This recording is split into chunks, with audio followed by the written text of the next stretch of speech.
A view of the United States Embassy in Havana. Some American diplomats have fallen ill in Cuba due to an alleged sonic attack. Alejandro ErnestoEuropean Pressphoto agency on Tuesday. Michael Mason, my editor on the science desk, shot me an email. Would I consider writing an article about this sonic attack business? He knew exactly what he was talking about. I had been vaguely puzzled about this business for months. Earlier this year, my colleagues at the New York Times started to report on a medical mystery that has turned into an international standoff. American diplomats in Cuba have fallen ill with a variety of perplexing symptoms, including, reportedly, some that might denote mild brain injury. The United States government has claimed foul play and accuses Cuba of, at the very least, not protecting the diplomats. No one was publicly saying what caused the symptoms. But again and again, I would see suggestions that the diplomats were being attacked with a sonic weapon. A sound rifle, perhaps. When the United States escalated the dispute by expelling 15 Cuban diplomats on Tuesday, Michael decided he wanted to learn more about this strange idea. I decided to try to find something out, not as a political reporter but as a science writer. My article was published on Thursday. I have been contributing articles about science to the Times since 2004.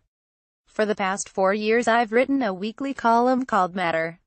I usually base my ideas on scientific research that has matured far enough that it is beginning to get published in peer-reviewed journals. The biggest challenge in writing these is that there's so much data to learn about, to mull and to transform into a narrative that will be compelling to non-experts. I knew that an article on sonic weapons would be very different from the ones I usually write.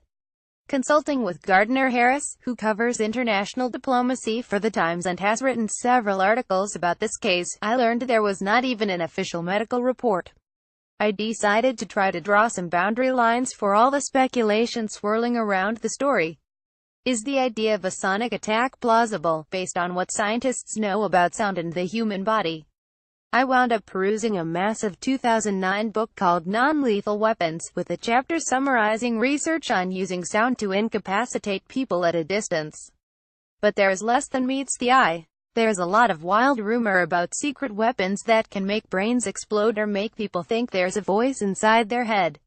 And while medical researchers have studied the effects of sound for decades, they've done so sporadically, leaving us with a very patchy understanding. So I hit the phone. I didn't want to talk with just anyone. I looked for people with lots of experience in research that had direct bearing on this question. I started with Timothy Layton, whose job title at Southampton University is, literally, Professor of Ultrasonics and Underwater Acoustics.